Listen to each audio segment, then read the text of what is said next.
Hi there mga beloved ko soulmates, kamusta po kayong lahat? Nandito naman po yung lingkod Renzo Tarot Channel para bigyan kayo ng isang soulful and meaningful tarot reading dito lamang po sa inyong lagi nabangan sinusubaybayan ng pinakamahal na Renzo Tarot Channel.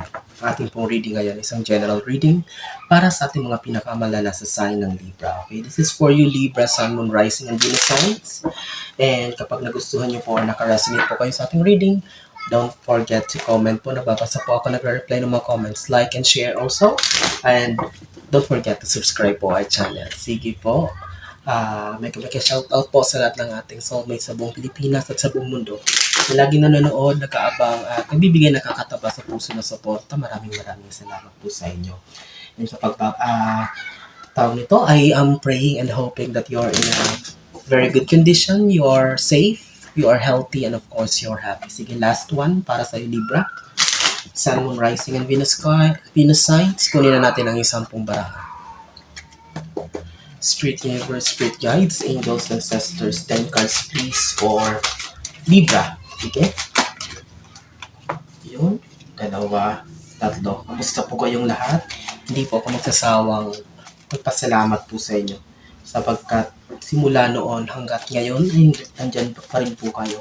Matagal na panahon po na tayo ay nawala, but here, nakakataba sa puso at overwhelming pa rin po ang inyong response. So, meron na tayong 5 baraha, Spirit Universe, Spirit Guides, Angels, Ancestors, 6, 7, 3 pa, Spirit Universe, Spirit Guides, Angels, Ancestors. Last 3 cards please for Libra. So, your 10 cards are now complete, Libra. Huwag na natin patagalin pa ito. Okay. I know that you're so excited. Kamusta kayong lahat? So, let's begin your reading, Libra, with the Page of Cups. So, Libra, expect, hindi to biglaan ha. Hindi to biglaan. It's like a slowly, step by step na growth na mangyayari sa buhay mo. Here, this Page of Cups signifies the universe is telling you that merong bunga, may parating, kumbaga lahat ng pinaghirapan mo, pinagpaguran mo ay talagang magbumunga. Hindi to biglaan na isang bagsakan ibibigay sa'yo, but at least, okay, you will be, may mga pagdadaanan ka pa rin, mga konting mga, pagsubok, may mga hindi perfecto ang buhay, but still I am telling you, the universe is sending you a message na it will be working on your way, sa dulo ng lahat ng mga alon, sa dulo lahat ng pagsubok, makakamit mo pa rin ang tagumpay. It's because you're holding a cup which signifies victory at may laman pa siya na fish. So this is a harvest season for you. Pero syempre alam naman natin bago tayo mag-ani or anihin ang bunga, bago tayo dumating sa harvest season, we need to start by planting. Magpa-plant muna tayo ng mga seeds ng mga bunga. At syempre aalagaan din natin, magsisipag tayo. Like you're going to water it. So kailangan talagang very tedious yung process, but still sabi nga natin kapag namunga na, masasabi natin na it will be worth it. So ganun mangyayari. But you are promised with this Page of Cups, Libra, na mayroon talagang magandang bunga ang parating para sa'yo.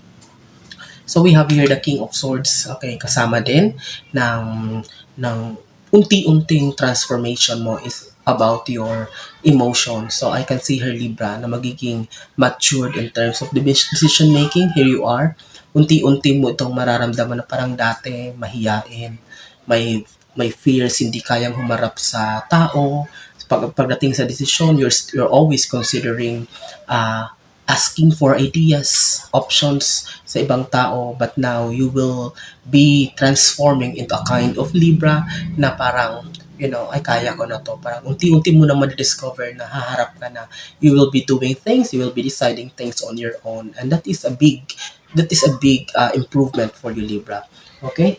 So, we have here also 4 of Pentacles. There's an unexpected luck for you. Merong swerte dito tayo nakikita. So, in terms of money, so Libra, maybe you will be receiving, it's not a big amount, but at least makakatulong sa'yo. But this will come as a surprise kasi parang di mo alam, actually hindi mo ito plinano, hindi nakalimutan mo ito, it will come in a way na hindi mo siya in-expect. So sabi ko, this will be a big surprise for you. But this is something about money na parating sa'yo. Maaring bayad or, something. Hindi naman siya kalakihan, but malaki may tutulong nito sa'yo, Libra. So, expect that. So, i-claim mo na yan. Claim na, Libra.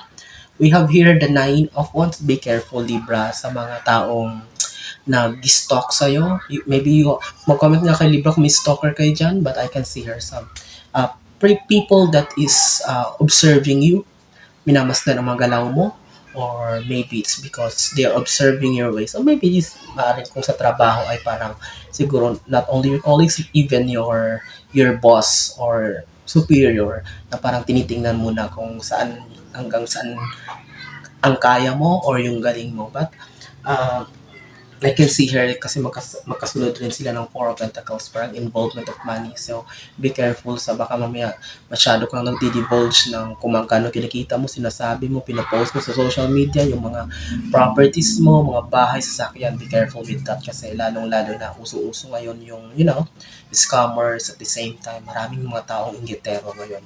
Okay?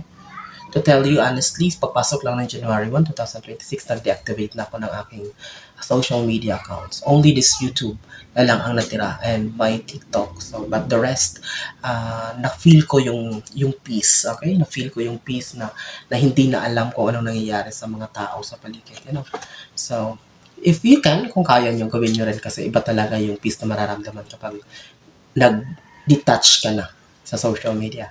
So, Libra, let's continue. Wow. So, this is Nine of Cups. So, I can see her promotion. I can see her approval or something elevation about your current position.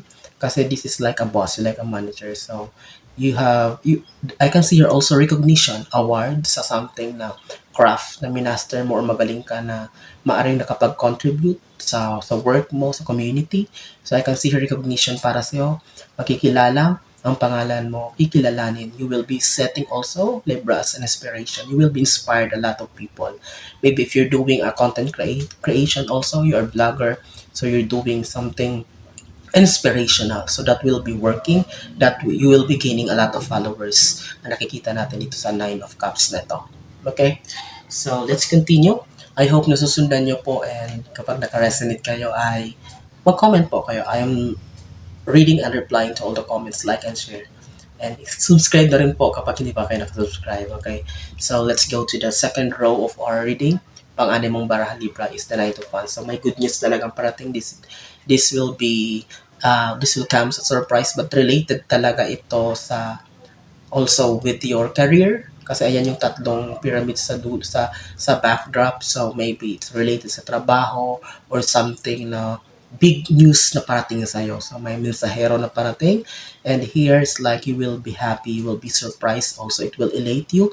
It will elevate your mood. So, talagang mag-cheer up ka dito. Mag-celebrate ka talaga dito. But this is related sa yung trabaho or kung ano man ang wino-manifest mo lately. Maybe you're manifesting for a travel overseas, visa approval, may mga properties kang dinideal, Libra ng sana mabili na, or you want to transfer to a new place, or anything na manifest mo na may related sa career mo. So, expect a good news. So, also, magkakaroon ng communication, makaka-receive ka na, check your email, your inboxes.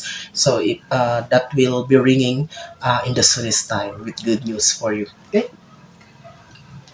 So, wow, eto na nga, Knight of Pentacles, and here you are. You will be so happy. You don't need to worry about your finances. Kasi ito, Pentacles to. So, here you are, galing ka sa isang pagpupulong or sa isang battlefield, sa isang labanan. But here you are, ikaw yung umuwi na matagumpay, holding a pentacle. So, napagtagumpayan mo, maaari may mga utang na mababayaran pa unti-unti na makiklear ng mind mo.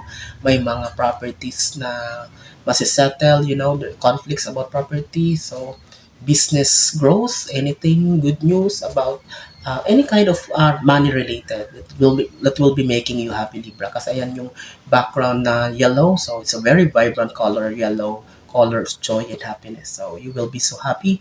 At least may ease yung burden na nararamdaman mo. It will give you stability and clear mind as of now. Parang makakaroon ka ng kaluwagan or ma-relief ka sa mga iniisip mo na may kinalaman sa pera, because there's a good news that is coming on your way na may kinalaman sa pera. Okay? So, we have here the Ten of Swords.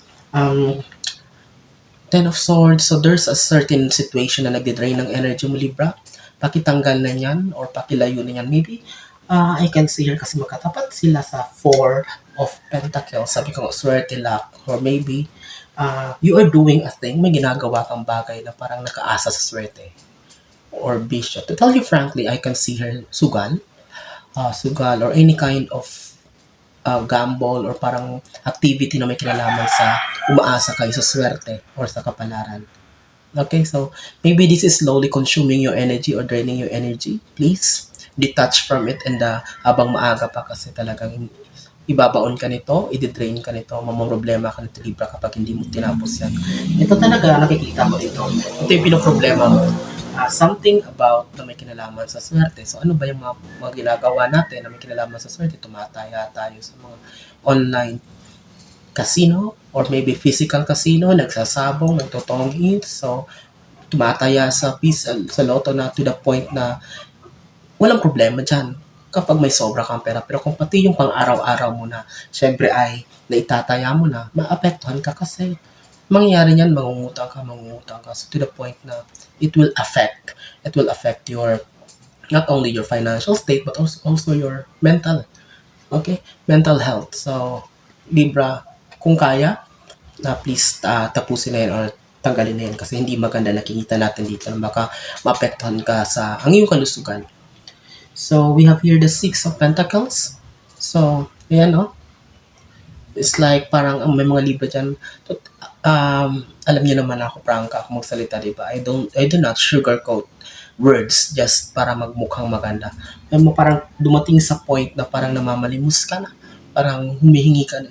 Not only literally namamalimos ng pera, parang yun, nangungutang ka na kung sino-sino na inuutangan mo.